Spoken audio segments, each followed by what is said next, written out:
bagian yang paling otentik dari manusia, yaitu berimajinasi. Jadi setiap orang yang menulis, dia manusia merdeka. Setiap orang yang membaca juga manusia merdeka, karena dia ingin memperlihatkan kemampuan dia untuk menginterpretasikan bacaannya. Hanya orang merdeka yang mampu bikin kritik sastra, seperti Mbak Catherine tadi. Juga hanya manusia merdeka yang mau meneliti, sastrawan tadi, Akmal tadi menerangkan dengan lancar dan dalam kendati ringkas. Mestinya forum semacam ini itu diakses oleh Kementerian Pendidikan dan Kebudayaan supaya masuk ke dalam ruang-ruang belajar siswa. Jadi saya berpikir bahwa di dalam keadaan COVID tidak perlu ada kurikulum baku tuh. Justru anak didik bosen diajarin diferensial, diajarin matematika dasar, diajarin teori fisika, atau menghafal ulang grammar dalam bahasa Indonesia. Mereka ingin dapat pelajaran yang di luar yang mereka pernah bayangkan.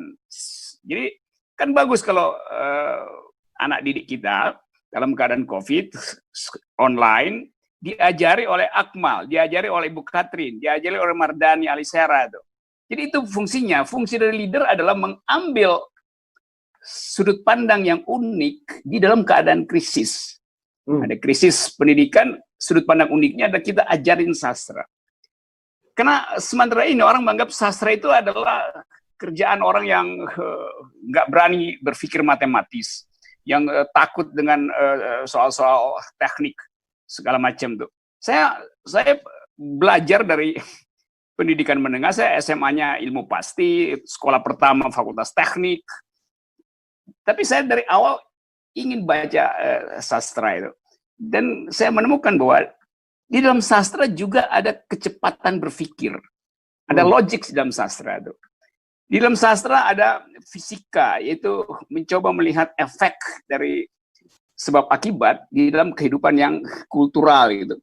Jadi sebetulnya nggak ada beda antara ilmu. Nah sekarang kan kita bikin kompartemen, ilmu sosial disebut ilmu-ilmu budaya, ilmu fisika segala macam. Akibatnya pemimpin masa depan dia nggak mampu untuk menghubungkan antara energi batin dengan kalkulasi matematis misalnya. Lalu dia menjadi kering dalam pembuatan kebijakan. Jadi pemimpin yang nggak paham sastra atau menolak sastra sebetulnya, atau bukan anti sebetulnya, alergi pada sastra, itu tidak mampu untuk menghasilkan model kebijakan yang membatin, yang ada etikanya gitu. Sastra memberi kita dimensi etis pada public policy itu. Nah itu saya kira poin pertama. Karena saya masuk pada tema ini Hamka, saya membaca Tenggelamnya Kapal Van der Weyck. Bahkan saya menonton film itu di dalam upaya untuk membandingkan antara filosofi di dalam upaya Hamka membongkar semacam basis romans dari Zainuddin dan siapa tadi Hayati itu. Dan apa yang digambarkan di dalam film, itu sama seperti kita membayangkan, mungkin anak muda sekarang waktu dibilang Tenggelamnya Kapal Van der Weyck, dia membayangkan itu seperti tenggelamnya Titanic gitu. Titanic. Jadi, udah keburu nanti terus ada di ujung kapal itu sepasang kekasih. My heart will go on ya. Iya, my heart will go on itu. Tetapi problemnya adalah kalau kita mau nonton film itu, Tenggelamnya Kapal Van der Weyck misalnya, kan kita sebetulnya menonton film untuk tahu novelnya apa tuh. Atau sebaliknya, kita membaca novel itu untuk dibandingkan dengan film. Nah kebanyakan kita yang membaca novel pasti menganggap bahwa ini filmnya ini pasti jauh dari kemampuan mengabstraksikan kan, atau membuat imajinasi. Demikian juga yang sudah menonton film menganggap udah tahu apa yang diterangkan di dalam novel itu. Padahal keterangan-keterangan yang diajukan oleh peneliti, Akmal misalnya, itu memperbaharui cara kita memandang film atau menambahkan keterangan historis tentang kapal Van der Weyck yang memang sebetulnya kapal itu pernah ada, bukan sekedar imajinasi Hamka. Tapi Hamka bisa bilang ya itu imajinasi saya. Lalu orang bilang ya ada apa enggak? Van der Weyck memang ada, bahkan pernah dipakai buat membuang Sultan Syahrir dan Muhammad Hatta ke Digul. Jadi ada fakta sejarah. Itu kan menarik kan? Anak didik kita tahu bahwa oh ada loh yang namanya kapal Van der Weyck itu. Itu benar-benar fakta sejarah loh. Kemudian dilihat kenapa Hamka memilih novel yang berjudul Tenggelamnya Kapal Van der Weyck. Apa mau mengolok-olok kolonial? Karena dianggap bahwa itu kapal yang sebetulnya dipakai untuk memenjarakan pejuang-pejuang kita tuh. Jadi itu kan menimbulkan diskusi, menimbulkan didaktika yang baru tuh. Ya, menteri mestinya begitu berpikirnya, bukan berpikir algoritma terus nanti tiba-tiba berapa dibutuhkan handphone, berapa dibutuhkan pulsa, dikirim pulsa ke siswa. Tapi pulsa dan handphone itu alat untuk belajar. Pertanyaannya mau belajar apa? Kalau nggak ada materi semacam ini, orang bosan, siswanya juga bosan. Jadi saya kira poin penting adalah mengambil inisiatif seperti Mardhani Alisera untuk mengajarkan publik melalui tradisi semacam ini. Jadi Indonesia Leaders Talk itu bab satunya. Ya. Sekarang saya masuk bab 2 ya. Selalu ada dimensi politis pada sastra. Entah itu politis dalam upaya untuk dekolonisasi pikiran. Dalam studi postkolonial ada tema itu dekolonisasi pikiran. Karena sebelumnya pikiran itu dihegemoni oleh power struggle di dalam ekosistem kolonialisme. Atau sastra itu dimaksudkan untuk sebagai obat batin. Dua fungsi itu. Saya memilih mana sastra yang dipakai sebagai obat batin, mana yang dimaksudkan untuk dekolonisasi pikiran itu. Nah, Hamka dengan sendirinya kita anggap ingin mendobrak semacam kungkungan atau hegemoni dari sastra-sastra kolonial pada waktu itu. Nah, itu hanya bisa terungkap kalau kita taruh dia di dalam satu model diskursus analisis misalnya tuh.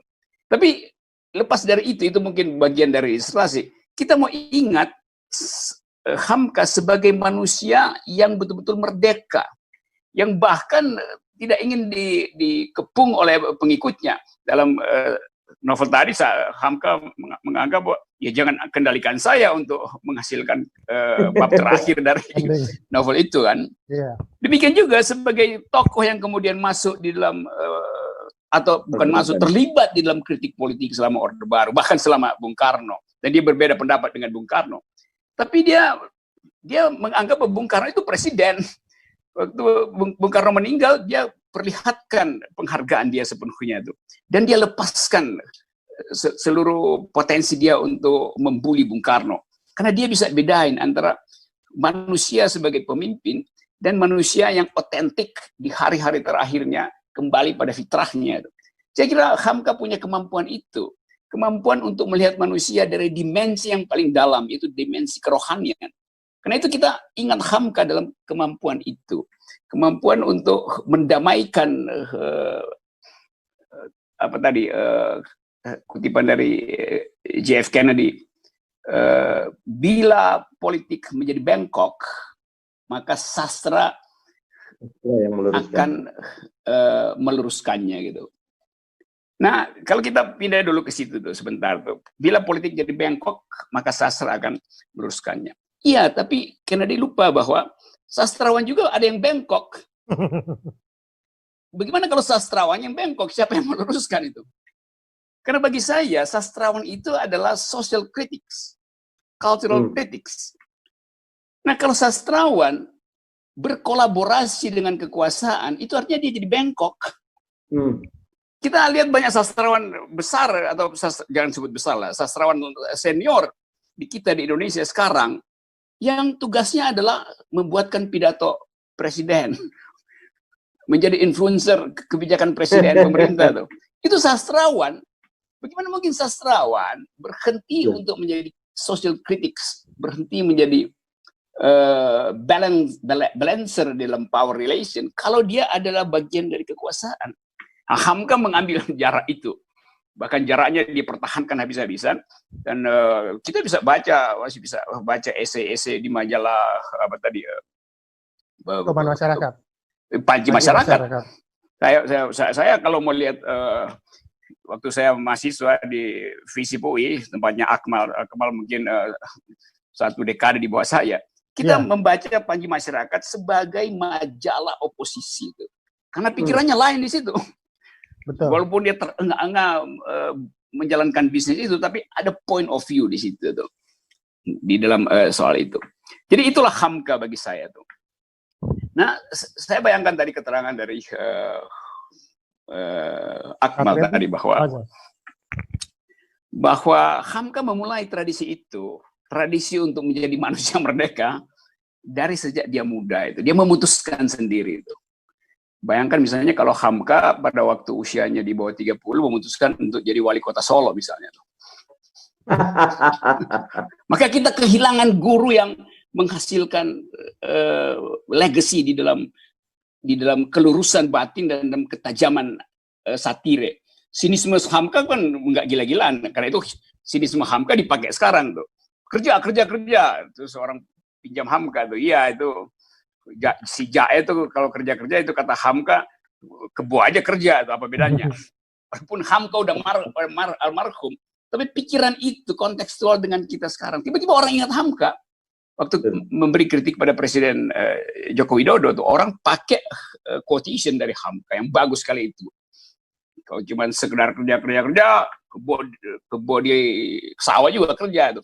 Jadi kita dibuat untuk berpikir ulang tentang fungsi dari sastra, bahwa sastra itu bisa menjadi alat subversi, bisa menjadi soft power dari oposisi gitu. Dan ini yang sedang dipraktekkan oleh Mardhani begitu sekarang, memanfaatkan sastra sebagai soft power buat politik oposisi itu. Jadi sekali lagi energi dari sastra itu sebetulnya ada di dalam keinginan untuk menghasilkan justice.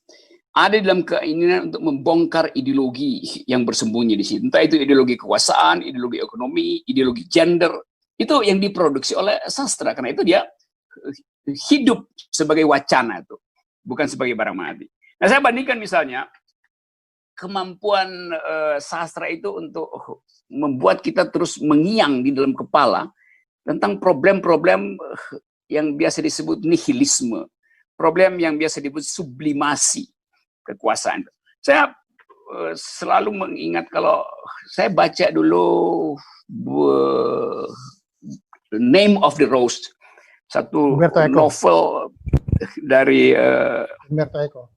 Umberto Eco yang berupaya membongkar relasi kekuasaan dalam gereja Katolik melalui semacam riset intelijen, dan kita berupaya untuk berpikir mengikuti kecepatan novel itu tuh, untuk menemukan di mana sih misterinya tuh, sehingga akhirnya ditemukan bahwa itu artinya kekuasaan bahkan hendak menyembunyikan otoritasnya di dalam racun yang dipasang di ujung kertas dari buku-buku suci itu, sehingga orang yang masuk perpustakaan Vatikan misalnya, kalau dia baca bukunya, biasanya kalau baca buku kita pakai ludah kecil untuk supaya mudah buku. Nah, di ujung kertas itu ditaruh racun, sehingga siapa yang membaca buku itu langsung meninggal. Lalu disebarkan isu bahwa karena itu mesti hanya orang suci yang boleh baca buku itu. Itu berarti yang masuk adalah orang yang tidak suci. Padahal itu sengaja dibunuh supaya buku itu nggak dibaca oleh publik luar, karena mau dikuasai ilmu pengetahuan di dalam otoritas gereja pada waktu itu. Jadi sastra itu menghasilkan diskursus baru tentang teori politik. Sama seperti saya baca novel siapa yang dapat Nobel itu dari Argentina, 100 Years of Solitude itu, Garcia Marquez. Itu juga diperlihatkan pada kita bagaimana kemampuan Gabo ini mengupayakan ada semacam tadi disebut oleh Mardani imajinasi in the making itu, imajinasi tentang nation. Karena itu ada problem otoritarisme, problem feudalisme Amerika Latin, tapi kemudian dihasilkan satu renungan panjang yang di awalnya kita disiksa untuk tahu apa isi dari atau ujung dari novel 100 Years of Solitude itu. Akhirnya kita dapat logiksnya tuh bahwa dia mempermainkan realitas itu seolah-olah realitas itu ya itu bisa dibuat fiktif juga dan bisa dikembalikan, orang mati bisa dianggap hidup bicara tuh yang biasa disebut magical realism itu. Jadi saya ingin agar supaya pemimpin kita mengerti bahwa ada fungsi novel untuk mengaktifkan akal sehat. Karena dalam novel ada kontradiksi yang mesti diusut dan dikejar oleh si pembaca, yang kadang-kala disembunyikan oleh pengarang melalui verbatim yang abstrak dan kita mesti ikuti itu. Jadi sekali lagi ini forum yang enak dan saya senang karena Mardani mengambil inisiatif untuk mendidik bangsa melalui kurikulum yang orang nggak pernah bayangkan. Saya juga waktu terima undangan, hebat betul. Di dalam keadaan COVID, orang mau bicara tentang novel. Lalu apa beda? Ada nanti influencer atau buzzer istana bilang, ini apa urusannya lagi COVID kok baca novel? Kan dia nggak ngerti bahwa justru dalam keadaan COVID, kasih kurikulum alternatif untuk menghasilkan imajinasi. Anak-anak yang bergembira karena dapat imajinasi dengan novel, imunitasnya naik. Karena dia gembira, maka dia tahan terhadap COVID. Kan begitu yang mesti diterangkan itu, kira-kira tuh. Jadi buat sementara itu poin saya, dan saya anggap bahwa Hamka adalah pelopor dari otonomi batin untuk tidak menyerah pada kekuasaan. Sastra Hamka adalah sastra yang akan dicatat sebagai upaya untuk dehegemonisasi.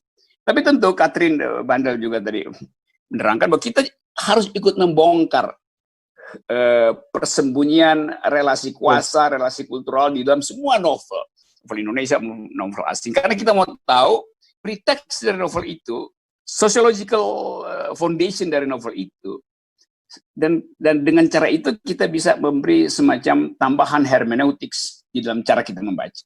Nah, memberi hermeneutics itu artinya memberi pengetahuan baru pada siswa. Jadi kalau siswa mampu bikin interpretasi, terus gurunya bikin evaluasi, terus gurunya katakan, Anda berhasil memperlihatkan fungsi dari hermeneutik dalam cara membaca novel. Hermeneutik baru diajarkan di kelas semester 7, semester 8, Departemen Filsafat atau Fakultas Sastra mungkin tahun keempat, tahun kelima. Tetapi kalau kita mulai sekarang di era COVID, itu artinya kita kasih kesempatan pada millennials kita untuk mulai bertengkar di tingkat imajinasi. Karena pertengkaran sastra ada pertengkaran imajinatif. Gitu. Jadi jangan takut belajar sastra karena dia melatih logika, dia melatih kebersihan batin, dan lebih dari itu, dia menghasilkan pengetahuan yang perennial. Karena sastra tidak akan berhenti dibicarakan orang. Sastra itu adalah investasi peradaban. Infrastruktur itu kena gempa hancur. Infrastruktur itu dibongkar kalau nggak bisa dilanjutkan karena utang nggak bisa masuk. Jadi pilih mana di era COVID? Bangun infrastruktur, bangun jalan tol, atau bangun jalan pikiran melalui sastra? Saya memilih bangun jalan pikiran melalui sastra. Terima kasih. Mantap. Itu sebelum tahun 500 atau jauh sebelum itu 5.000 orang tidak bisa bedakan mana karya sastra dan mana semacam karya hukum, karena itu bersambungan selalu. Misalnya kita baca tadi Mardani terangkan tentang kitab suci misalnya. Kitab suci adalah karya sastra karena berupaya untuk menghasilkan saya cari istilah ya yang bagus ya, menghasilkan kehalusan, bagian halus dari manusia itu. Nggak mungkin kitab suci diterangkan melalui algoritma, melalui rumus VT sama dengan V0 plus alpha T gitu kan. Velocity misalnya. Nggak bisa itu. Nggak bisa kitab suci diterangkan bahwa akar 3 dari 8 sama dengan 2, karena 2 pangkat 3 ada 8 itu. Itu bagian dari ilmu pengetahuan. Tetapi kalau kita baca sastra misalnya di era-era kalau dibilang 500 sebelum Masehi, sekaligus kita bicara tentang ilmu pengetahuan. Karena dia nyatu fasilitas untuk menghasilkan hukum sebab akibat misalnya itu diterangkan melalui kalau kita baca Homer misalnya, Homerus, di situ di dalam mitologi itu dihasilkan logika. Kita bisa baca misalnya tentang yang sekarang orang bicara terus soal apa namanya Pandora Box misalnya, kotak Pandora itu. Kotak Pandora itu adalah cerita sastra tentang seorang perempuan yang diutus ke dunia dengan pesan bahwa jangan pernah buka kotak itu. Karena kotak itu nanti akan menghasilkan kekacauan. Tapi Pandora sebagai perempuan, dia membuka kotak itu. Dia buka bukan pakai obeng atau tang, alat-alat teknik. Dia buka dengan kuriositas, dengan hermeneutika tadi. Lalu orang caci maki Pandora, seolah-olah kotak Pandora terbuka dan yang buka adalah perempuan, karena itu perempuan adalah sumber dari segala macam kejahatan. Padahal Pandora membuka itu karena dia punya pikiran kritis. Dia bertanya, kenapa saya nggak boleh buka? Kenapa laki-laki boleh buka? Jadi di situ dihasilkan teori gender equality itu. Kesetaraan warga negara berhak untuk membaca undang-undang versi masing-masing gitu. Jadi anak SMA juga tentu kita perlu bawa dalam pelajaran semacam itu. Ada kode Hammurabi tentang cara bernegara, tentang artinya hukum. Di dalamnya juga ada sastra.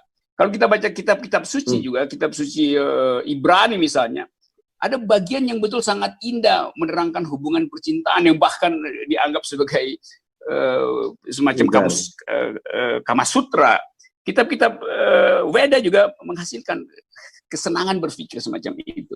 Versi-versi awal dari sastra selalu berhubungan dengan teologi, sekaligus berhubungan dengan ilmu pengetahuan. Nah, belakangan baru itu terpisah. Tetapi kita manusia, apalagi milenial, harus mampu untuk mengutuhkan itu kembali supaya nggak ada segregasi dalam masyarakat kita. Dianggap bahwa anak-anak teknik, anak-anak sastra, anak bahasa nggak bisa, anak sastra nggak bisa bicara teknik. Anak teknik nggak bisa bicara kebudayaan, anak kebudayaan nggak bisa bicara kedokteran. Dulu kedokteran, sastra, dan teknik itu sama aja tuh. Artinya semua orang, apalagi pemimpin, harus paham seluruh macam pengetahuan. Nah, Mardhani Alisera ingin membawa kita supaya paham semua pengetahuan. Leaders harus paham seluruh aspek hidup manusia, dari sastra sampai astronomi itu. Jadi itu saya senang ada SMA yang ikut terus saja, nanti kita bisa bercakap-cakap panjang lebar. Ya itu sedang berlangsung, ongoing sekarang di dalam wacana politik dan komunikasi publik kita. Karena pemimpin kita juga, saya sebut aja presiden, itu kemampuan dia untuk menghasilkan narasi sangat terbatas itu. Dan tidak dibantu oleh lingkungannya itu. Pak Jokowi benar-benar seringkali gagap dan gugup untuk menghasilkan pikiran atau mengevaluasi sendiri pikiran secara cepat-cepat. Jadi bagian itu mesti secara terang-terangan kita katakan tuh. Demikian juga para sebut aja tukang debat dari istana itu. Itu kalau lagi talk show isinya marah-marah. Kenapa? Karena nggak baca sastra. Itu kan ngamuk. Orang yang ngamuk artinya orang yang batinnya tidak diolah dengan bahasa sastra. Di dalam filosofi ada poin yang mengatakan bahwa hati memiliki akal yang tidak dipahami oleh otak gitu. Nah, sastrawan itu punya dua hal itu. Akal di otak dan akal di hati. Kekuasaan bahkan tidak punya dua-duanya. Akibatnya apa? Akalnya didengkul. Kalau dengkulnya tertumbuk, akalnya juga ikut peot. Karena itu marah-marah aja. Nah, kita nggak tahu kan kalau orang lagi debat, dengkulnya di bawah meja itu. Jadi ke jeduk dia marah-marah itu. Jadi Anda benar bahwa dulu founding person kita kalau berdebat itu indah sekali. Pertarungan pikiran Nasir dengan Soekarno, pertarungan pikiran di dalam semua, bahkan di fora internasional. Leaders kita itu tumbuh dengan argumentasi yang sastrawi itu. Quotation-nya keren-keren. Kalau sekarang bahasanya apa? Bahasa influencer yang isinya membuli. Membuli nggak ada soal. Kalau membulinya juga pakai sastra tadi itu. Jadi saya ingin pesankan supaya proponen-proponen kekuasaan di istana di dalam menghasilkan narasi, cobalah belajar pelan-pelan. Karena Anda akan diingat sebagai bagian dari kekuasaan yang paling buruk karena nggak mengerti bahwa akal di hati sering tidak dipahami oleh akal di otak. Penutupnya. Sama. Dan yang terakhir, pamungkas kita, Om Prof. Rocky, dipersilakan memberikan closing statement.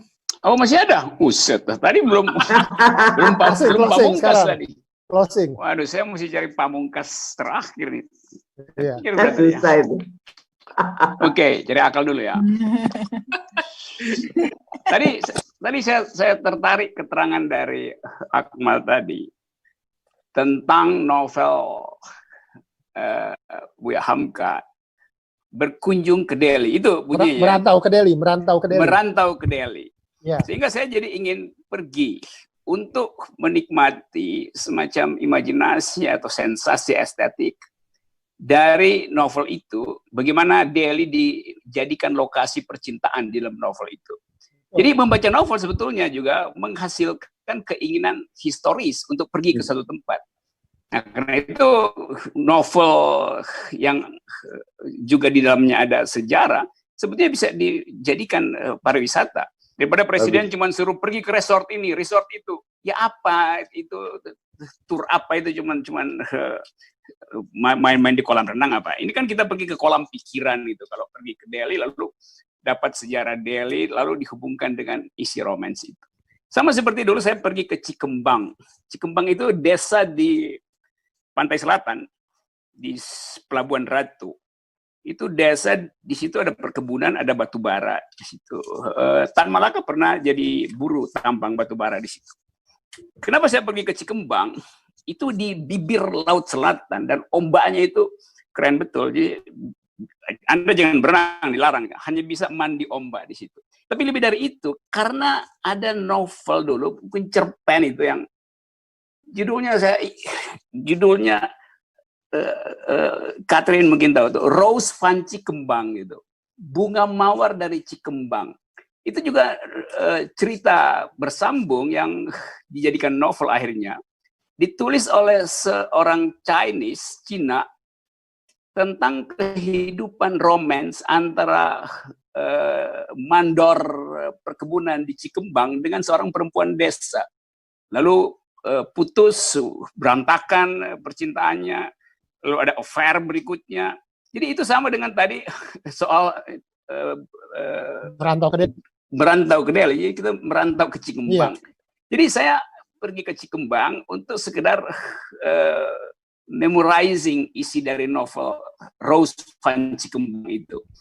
Dan itu kemudian menimbulkan juga keinginan untuk tahu apa yang terjadi di masa kolonial. Karena itu novel tahun 20-an tuh. Pada waktu romance itu dijadikan novel dengan lokasi pertambangan dan perkebunan di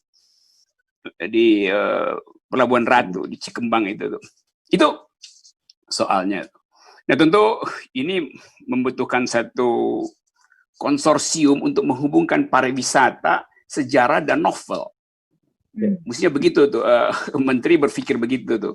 Sehingga pendidikan itu jadi satu paket. Kita belajar tentang keindahan sastra, kita belajar tentang kritik sastra, kritik ideologi terutama. Dalam kaitan itu kita juga tahu tentang situs sejarah yang menghasilkan itu. Mumpung dekat-dekat tempatnya kan. Ya. Itu berkunjung ke Cikembang dan merantau ke Delhi. Dan jangan berkunjung ke Solo, karena di Solo Anda cuma akan menemukan kotak kosong versus otak kosong. Itu. Jangan berkunjung ke Solo. Oke, terima kasih.